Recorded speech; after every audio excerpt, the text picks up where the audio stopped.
Hello दोस्तों, welcome to my channel world book. Video start करने से पहले मेरे चैनल को सब्सक्राइब करना ना भूलिएगा।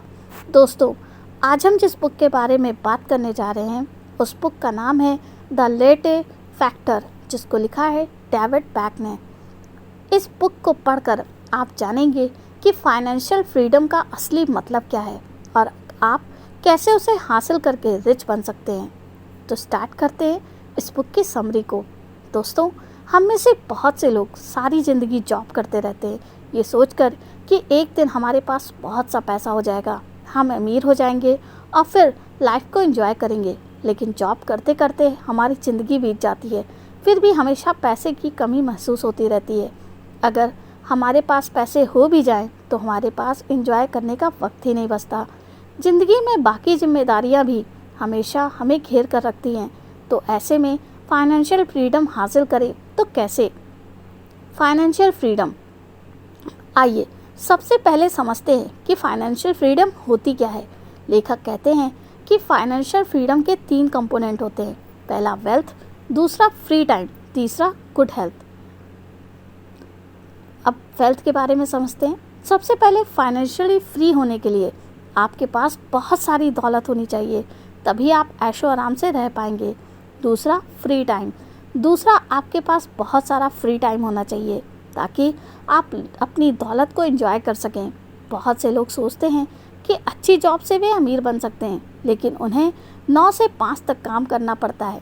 ऐसे में उनके पास एंजॉय करने का टाइम ही नहीं बचता। मान लीजिए आप दुनिया घूमना चाहते हैं, लेकिन जॉब के चलते क्या आपको कभी इतना टाइम मिल पाएगा कि आप ट्रिप प्लान कर पाएँ? तीसरा गुड हेल्थ, फाइनेंशियल फ्रीडम का तीसरा कंपोनेंट है अच्छी सेहत। कई बार हम ज़्यादा पैसे कमाने के चक्कर में बहुत मेहनत करने लगते हैं, जिससे हमारी हालत ख़राब हो जाती है। हमें बहुत स्ट्रेस हो जाता है, जिससे बहुत सी बीमारियां लग सकती हैं। ख़राब सेहत के चलते कोई भी अपनी दौलत को एंजॉय नहीं कर पाता। इसलिए दोस्तों, अगर आपको फाइनेंशियल फ्रीडम हासिल करनी है तो आपको इन तीनों कंपोनेंट को हासिल करने की कोशिश करनी चाहिए। इसके बाद लेखक ने जॉय नाम की लड़की की कहानी के जरिए हमें बताया है कि उसने फाइनेंशियल फ्रीडम कैसे हासिल की। आप भी पढ़कर वैसा कर सकते हैं। जॉय एक 27 वर्षीय लड़की थी जो न्यूयॉर्क में रहती थी। वह एक ट्रैवल एजेंसी में काम करती थी। उसके 2 सपने थे, एक फ़ोटोग्राफ़र बनना और दूसरा देश विदेश में सैर करना। एक दिन जॉय के पास के रेस्टोरेंट से लेटे, एक तरह की कॉफ़ी है, वो लेने जाती है। वहाँ वह दीवार पर देखती है कि लेटे की एक पेंटिंग लटकी हुई है। पेंटिंग के नीचे उसकी कीमत लिखी हुई है 88,000। ये देखकर जॉय हैरान होती है कि इस पेंटिंग की इतनी ज़्यादा कीमत। वह देर तक पेंटिंग को देखती रही और ये जानने की कोशिश करती रही कि आखिर उस पेंटिंग में ऐसा है क्या। इसके बाद वह अपनी लेटे लेकर अपने ऑफिस चली जाती है। वहाँ भी वह देर तक वह उस पेंटिंग के बारे में सोचती रहती है। जब उसका बॉस उसके विचारों में खोया देखता है तो उसके इसका कारण पूछता है। वह अपने बॉस से उस पेंटिंग के बारे में बताती है। इस पर उसका बॉस कहता है कि रेस्टोरेंट के मालिक से ही इस बारे में पूछ लो ताकि तुम्हारी क्यूरियोसिटी खत्म हो जाए। अगले दिन जॉय फिर से उस रेस्टोरेंट में जाती है और उस पेंटिंग को देखने लगती है। तभी रेस्टोरेंट का मालिक वहाँ आ जाता है। जॉय को पेंटिंग देखते हुए देखता है तो उससे कहता है कि चाहे तो वह उस पेंटिंग को खरीद ले, लेकिन जॉय कहती है कि वह इस पेंटिंग को अफोर्ड नहीं कर सकती। इस पर हेनरी कहता है कि अगर आप $5 की लेटे ले सकती हैं तो इस पेंटिंग को भी खरीद सकती हैं। ये सुनकर जॉय घर आती है। उसे हेनरी की बात का मतलब नहीं समझ आता, लेकिन अचानक से उसे इस पहेली का मतलब समझ आ जाता है। अगर वह लेटे ना पीकर घर से कॉफ़ी बनाकर ले जाए तो एक दिन वह इतने पैसे बचा सकती है कि उस महंगी पेंटिंग को भी खरीद सकती है। इसके बाद जॉय सेविंग करना शुरू कर देती है और अपनी फाइनेंशियल फ्रीडम की जर्नी शुरू करती है। वह फ़ोटोग्राफी का एक सस्ता सा कोर्स कर लेती है और इंटरनेट पे भी काफ़ी कुछ सीख लेती है। फिर वह फ़ोटोज़ की वेबसाइट शुरू कर देती है, जिससे उसकी आमदनी दुगनी हो जाती है। वह अपने बॉस से कहती है कि वह हर साल सबेटिकल जाना चाहती है, जिसके दौरान दूसरे देश से काम करेगी। उसका बॉस इसके लिए मान जाता है और वह देश विदेश भी घूमने लगती है। फाइनेंशियल स्ट्रैटेजी किताब के अगले भाग में लेखक बताता है कि आपको एक स्ट्रैटेजी बनानी चाहिए जिसे फॉलो करके आप फाइनेंशियल फ्रीडम प्राप्त कर सकते हैं, जिसके लिए निम्न स्टेप हैं। पे योरसेल्फ। सबसे पहले हमें खुद को पे करना चाहिए। जो भी हमारी सैलरी आती है वह सीधा बैंक में चली जाती है और हम कभी खुद को पे नहीं कर पाते। लेखक बताता है कि सबसे पहले हमें खुद को कुछ पैसा पे करना चाहिए, फिर उस पैसे को हमें इन्वेस्ट कर देना चाहिए। खुद को पे ना करने पर हम सारी सैलरी को खर्च कर देते हैं और कुछ भी बचा नहीं पाते। Power of compounding. इसके बाद लेखक बताता है कि हमें कंपाउंड इंटरेस्ट की पावर को समझना चाहिए। मैक्सिमम बैंक हमें केवल सिंपल इंटरेस्ट ही देते हैं।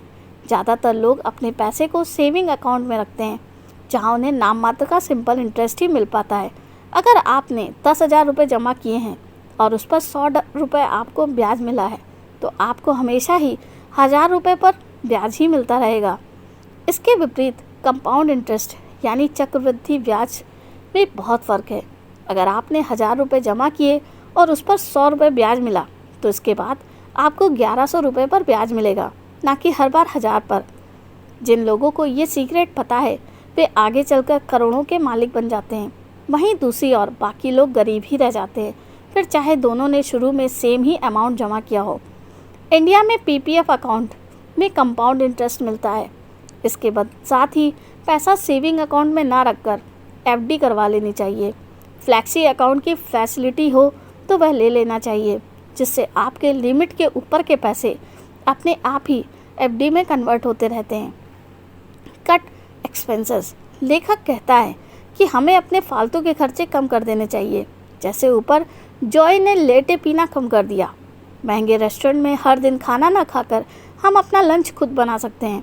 घर पर भी हम अच्छी चीज़ें बनाकर खा सकते हैं। इसके पश्चात ब्रांडेड कपड़े पहनने की भी ज़रूरत नहीं होती। इसके बदले हम सिंपल कपड़े पहन सकते हैं जो ब्रांडेड कपड़ों की तरह ही नज़र आते हैं। दरअसल हम ब्रांडेड कपड़े दूसरों को इम्प्रेस करने के लिए या दिखावे के लिए ही पहनते हैं, जो अच्छी बात नहीं है।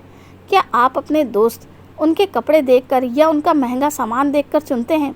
नहीं, बल्कि आप देखते हैं कि किसकी फ्रिक्वेंसी आपसे मैच कर रही है, कौन आपकी हेल्प करता है, आपकी रिस्पेक्ट करता है और आपको अच्छी सलाह देता है। इन्हीं बातों से लोग सही मायने में इम्प्रेस होते हैं, ना कि दूसरों के कपड़ों से। इसी तरह थोड़ी दूर जाना हो तो गाड़ी का इस्तेमाल ना करके पैदल जा सकते हैं। बहुत से युवा जॉब लगते ही एकदम से गाड़ी खरीद लेते हैं। इससे अच्छा है कि पब्लिक ट्रांसपोर्ट का इस्तेमाल किया जाए। 5 लाख की गाड़ी लेने से आप बैंक से लोन लेते हैं और फिर बैंक को ब्याज देने लगते हैं। अगर उसी 5 लाख की आप एफडी करवा लें तो उल्टा आप बैंक से ब्याज लेने लग पड़ोगे। जब आप इस तथ्य को समझ जाएंगे तो आप एक दिन फाइनेंशियल फ्रीडम हासिल कर लेंगे। जबकि आपका गाड़ी लेने वाला दोस्त शुरू में तो अच्छा फील कर सकता है, लेकिन धीरे धीरे ज़िंदगी में आगे चलकर उसे हमेशा पैसे की कमी रहेगी। इसलिए कुछ देर रुक जाएं। जब आपका 5 लाख बढ़कर 10 लाख हो जाए तो गाड़ी ले सकते हैं। अब उस गाड़ी लेने के लिए आपको लोन लेने की ज़रूरत नहीं रहेगी। वह गाड़ी एक तरह से आप फ्री में ले लोगे, उस पैसे से जो बैंक ने ब्याज के रूप में आपको दिया होगा। ऐसे ही आप घर के लिए कर सकते हो। Power of automation.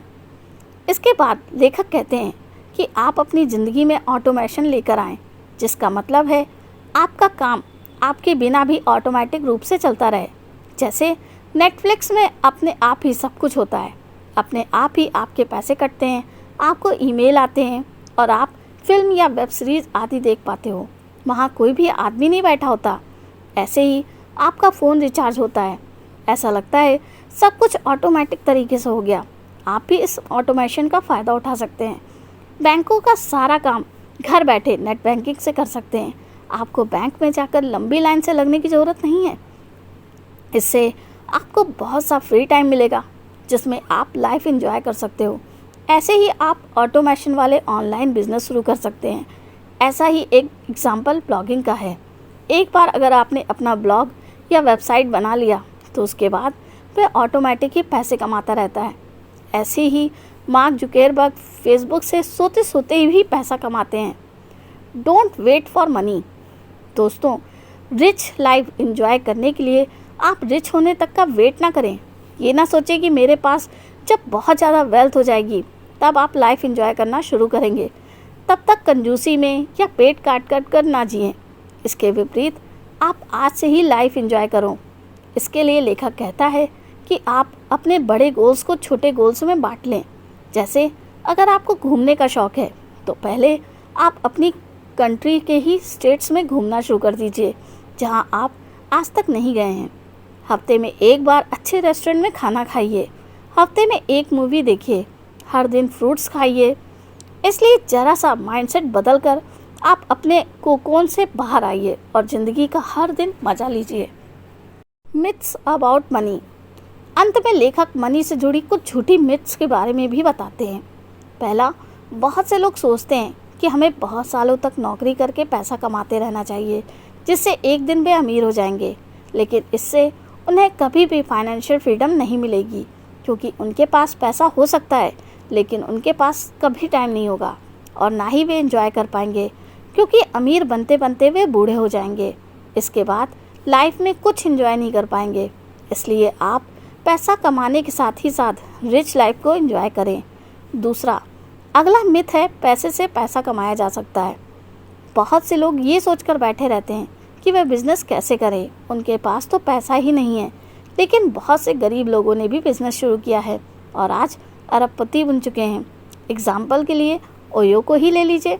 उसके मालिक के पास भी पैसे नहीं थे। उसने सिर्फ दूसरों के होटलों के जरिए अपना बिजनेस स्थापित किया और एंजल इन्वेस्टर्स तथा वेंचर कैपिटलिस्ट्स से फंड जुटाकर ये बिज़नेस शुरू किया। इस तरह आप भी बहुत ही कम पैसों में अपना बिज़नेस शुरू कर सकते हैं। बहुत सारे लोग फ्री में यूट्यूब चैनल से लाखों करोड़ों कमा रहे हैं। इसलिए इस बात को दिमाग से निकाल दीजिए कि बिज़नेस लगाने के लिए आपको बहुत सारा पैसा चाहिए। शुरू में छोटा बिज़नेस शुरू कर दीजिए और धीरे धीरे उसको स्केल अप करिए। तीसरा मिथ ये है कि अगर आपका पैसा ख़त्म हो जाएगा तो आपके दोस्त आपकी हेल्प कर ही देंगे। लेकिन दोस्तों, ये बहुत बड़ा झूठ है। पैसों के मामले में हर कोई पॉजिटिव होता है। ये सबकी खून पसीने की कमाई होती है। कोई भी किसी को पैसा नहीं देना चाहता। बहुत से दोस्त बहाना बना लेंगे और आपकी हेल्प नहीं करेंगे, लेकिन ये ह्यूमन नेचर है। कोई आपसे पैसे मांग ले तो आप भी नहीं देना चाहेंगे। इसलिए फाइनेंशियल फ्रीडम हासिल करने की कोशिश कीजिए ताकि कभी दूसरों से पैसे ना मांगने पड़ें। तो दोस्तों, यहाँ पे मेरी ये बुक समरी समाप्त होती है। कमेंट करके ज़रूर बताइएगा आपको मेरी ये बुक समरी कैसी लगी, बढ़िया या बहुत बढ़िया। तो मिलते हैं नेक्स्ट वीडियो में। थैंक यू, धन्यवाद।